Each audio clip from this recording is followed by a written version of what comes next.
Hello students, welcome back to our channel and today we'll learn about this topic, the making of Germany and Italy. So basically in this topic we'll cover the unification of Germany. So before going to the topic directly, let's see where this Germany is located. So we will understand all the three. So यहाँ पे आपका है France, this is your Germany. If I will enlarge, so I hope you can see this is Germany. So France, Austria, Denmark, and Germany. These are important. Okay. Here it is France. Then this is your Denmark, and this is Austria. Okay, neighboring countries of Germany. इसके बाद let's see what is given in the text. Okay, according to your book, 4.1 topic here, as we have seen earlier, what was happening? Nationalist sentiments were often mobilized by the conservatives for promoting state power and achieving political domination over Europe. So basically, till now, you have understood two major things. Here, two powers were working. One, liberal nationalist, you can say liberal nationalist, who is working for the unification of country. Next was conservative powers. Conservative powers, they of course they were supporting king. They were supporting the power of king. So just remember this thing. So two divisions were there. One liberal nationalist and another is a conservatives. So actually, 18 May 1848. You can see here 1848 will come to the next paragraph also. Let's see what is given here. As you have seen, nationalist feelings were widespread among middle class German who in 1848 tried to unite the different regions of German Confederation into a nation state. So what happened actually here, this paragraph you can relate with the previous page of page number 17, second paragraph. I will show you why I am relating this thing. हुआ क्या था actually हमें जानना पड़ेगा unification से पहले पहले कि हुआ क्या यहाँ पे क्या था कि फ्रैंकफर्ट पार्लियामेंट में कुछ लिबरल नेशनलिस्ट, अभी हम बात कर रहे हैं फर्स्ट की, लिबरल नेशनलिस्ट, इनमें से who is the dominating middle class professional businessman prosperous artisan, इन लोगों ने मिलके क्या किया, एक कॉन्स्टिट्यूशन ड्राफ्ट किया। ओके 18 में 1848 को, और क्या किया उसके बाद, and monarchy subjected to the parliament means indirectly उन्होंने एक पार्लियामेंट बनाया and monarchy is under parliament. But क्या हुआ, deputies offered the crown on these terms Frederick William four. अब यहाँ पे ये पर्सन इंपॉर्टेंट है, फेडरिक विलियम फोर, इस किंग ने क्या किया, इसने सीधे तौर से इसको रिजेक्ट कर दिया, ही हैज रिजेक्टेड। इन्होंने लिबरल नेशनलिस्ट के ऑफर को मोनार्की ने रिजेक्ट कर दिया, फेडरिक विलियम फोर ने उसको कंप्लीटली रिजेक्ट कर दिया। और फेडरिक विलियम फोर कौन है, प्रूशिया का, किंग ऑफ प्रूशिया। रिमेंबर उस टाइम पे जर्मनी नाम की कंट्री नहीं थी, उस टाइम पे प्रूशिया था। Okay, Germany was not there. Then what happened, you can read all this thing, will go to the again, let's see here to a topic.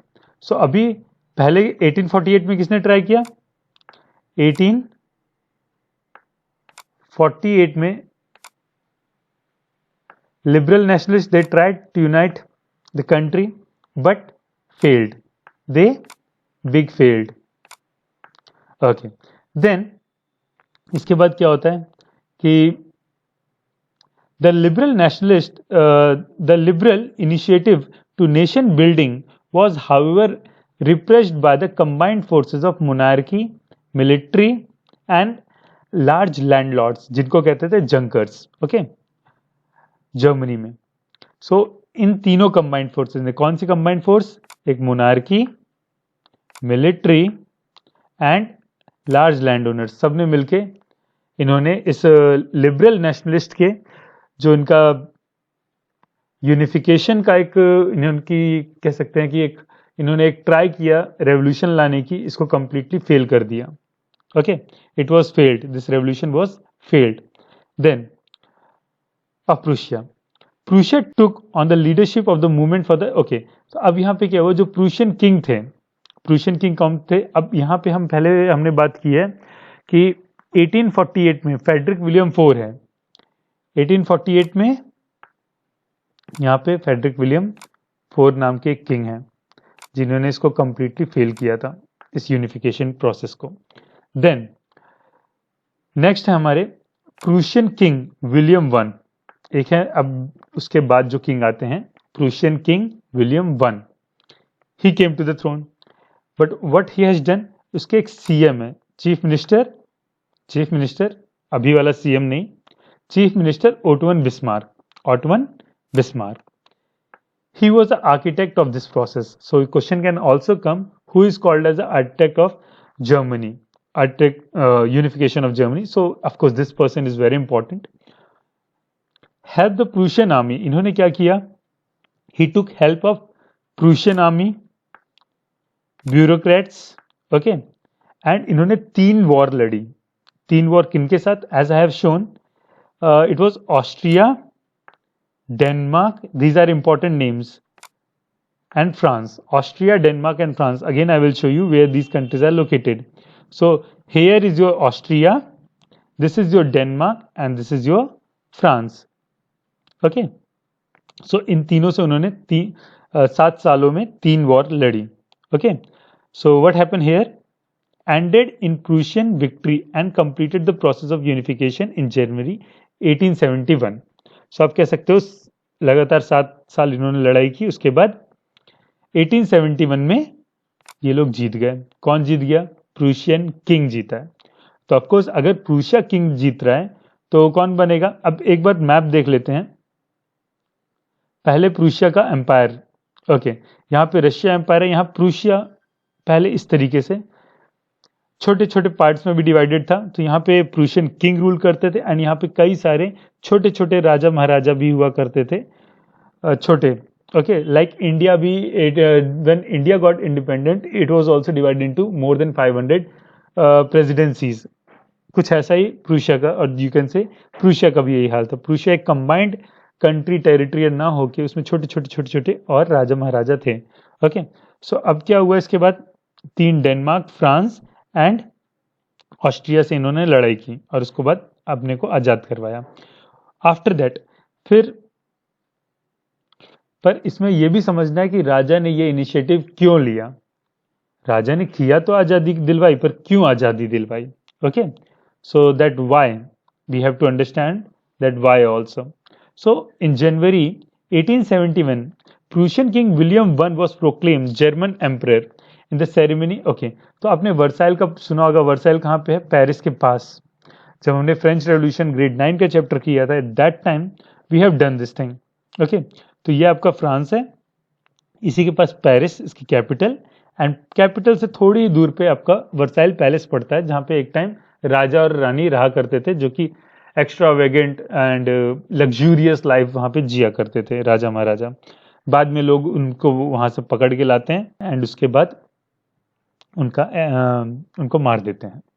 Let's see, तो यहाँ पे एक डिस्क्रिप्शन दे रखा है उस सेरेमनी का, कैसा हुआ था। On the bitterly cold morning of 18 January 1871 N assembly comprising the princess of German state. अब यहाँ पे किस किस की बात कर रहे हैं? यहाँ पे सब लोग इकट्ठे हो रहे हैं, जर्मन स्टेट के जो प्रिंसेस थे, प्रिंसेस ऑफ जर्मन स्टेट, मतलब बहुत सारे प्रिंस, जो छोटे छोटे राजा महाराजा, सब लोग यहाँ पे आ रहे हैं। Representatives of the army, army के जो भी रिप्रेजेंटेटिव्स हैं। Important Prussian ministers including chief minister Otto von Bismarck, जिसका बहुत बड़ा इसमें हाथ था। Gathered in the unheated hall of mirror in the palace of Versailles to proclaim the new German empire headed by Kaiser William. So यहाँ पे एक तरीके का डिस्क्रिप्शन दिया हुआ है कि एक सेरेमनी हो रही है जहाँ पे सारे रिप्रेजेंटेटिव लोग यहाँ पे आए हुए हैं एंड यहाँ पे वो लोग इसको सेलिब्रेट कर रहे हैं और एक तरीके का अनाउंसमेंट कर रहे हैं कि now Germany is a new empire, new German empire. ये लिखा हो ना, proclamation the new German empire, इसकी एक तरीके की ये लोग अनाउंसमेंट कर रहे हैं। So the nation building process in Germany had demonstrated the dominance of Prussian state. अब एक बात समझो कि एक बड़ा सा एम्पायर है जो कि प्रूशिया है, और छोटे छोटे छोटे छोटे से और भी राजा महाराजा हैं उसके आसपास। या कह लो उसी के अंदर हैं, जैसे इंडिया में थे तो ऑफकोर्स जब इन्होंने यूनाइट किया तो बाद में इन्होंने सबको एक साथ करके इन्होंने उसका नाम जर्मनी दिया। ओके, जब बाद में ये पूरी तरीके से यूनाइट होता है, then this entire is called as Germany. Okay, this entire is called as Germany, entire modern state which we can see now. Okay, strong emphasis on, अब यहाँ पे इन्होंने क्या क्या चेंजेस लाए। जर्मनी जब बन गई, the new state placed a strong emphasis, अब जर्मनी बनने के बाद ऑफकोर्स राजा कुछ तो चाहेगा, कुछ तो उसमें चेंजेस लाएगा। सो क्या चेंजेस थे? मॉडर्नाइजिंग द करेंसी, इन्होंने क्या किया, करेंसी को मॉडर्नाइज किया पहली चीज। तो important, because all these points, ये सारे पॉइंट्स आपको अपनी आंसर राइटिंग में करना होगा। Okay, he has modernise the currency. Banking, banking को इसने स्ट्रॉन्ग किया। लीगल एंड जुडिशियल सिस्टम को उसने स्ट्रॉन्ग किया और उसमें चेंजेस लाए in Germany. Prussian measures and practices often became a model for rest of Germany, अब जो भी वहां पे उन्होंने प्रूशिया ने चेंजेस लाए वो पूरे जर्मनी में, इट डजेंट मैटर कि आप यहाँ पे छोटे से किंग हो, लैंडलॉर्ड हो, क्या हो, अगर आपके अंदर टेरिटरी है, you have to accept the authority of Prussian king, and बाद में उसको, जिसको हमने जर्मनी कहा। So you can see this entire this picture. So ये था जर्मनी का unification. Even this also you can, ये है आपका, okay next. So unification of Germany 1871, 1866 to 1871. Okay, so next topic we will do about the Italy, unification of Italy. I hope this topic is clear. If you have any problem, any doubt, you can comment or you can ask. So please do comment. Thank you so much.